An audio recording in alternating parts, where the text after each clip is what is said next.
guys আজকে আমরা কিনে এনেছি এটা হচ্ছে স্পাইসি টকটা আমরা ফুচকা অর্ডার করেছি ফুচকা অলরেডি বানানো শেষ তো ফুচকাটা খাওয়ার পর আমার এত মজা লেগেছে আমার কাকার খেতে ইচ্ছা হচ্ছে বলো সবাই পানি তো আমরা এভাবে খাবো না আমরা খাবো ডাল ফুচকা যেটা হলো সেটাই আমি খাবো তো ঈদের মধ্যে আমাদের ঘরে ফুচকা বানাবে এটা দেওয়ার পর ফুচকা আনা হবে সাদা হয়ে গেছে সমস্যা নেই তো এখন আমি ফুচকাটা বানিয়ে নিচ্ছি টকটা ঢেলে দিয়েছি উপরে জানি জিবাই লল চলে আসছে তাই না সবাই মিলে খাবো তোমরা দেখবে তোমাদের আমরা পুদিনা টকটা অর্ডার দিয়েছিলাম কিন্তু এসেছে তেঁতুল দেখো গাইস তো এখন আমি একটা ট্রাই করে নিচ্ছি আমার খুব ভালো লেগেছে ফুচকাটা তো ইয়াম্মি ছিল কই এই ফুচকা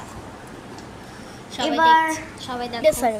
সবাই খাচ্ছে এখন ফুচকা আমাদের এই যে দেখো আমি এখন খাবো এখন আমিও ফুচকা খাবো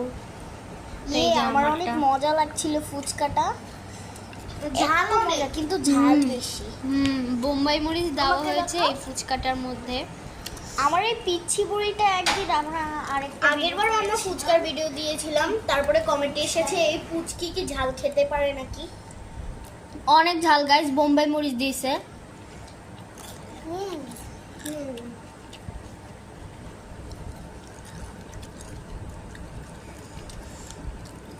এটা নিয়ে আমার 3টা হবে সাইবারও 3টা এর 4টা বন্ধুরা সবাই সাবস্ক্রাইব করবে আগে আমাদের ছিল সবাই সরিয়ে নিয়েছে এখন মাত্র 45টা সাবস্ক্রাইব তোমরা তাড়াতাড়ি সাবস্ক্রাইব করো হ্যালো গাইস যারা ভালো মানুষ তারাই সাবস্ক্রাইব করবে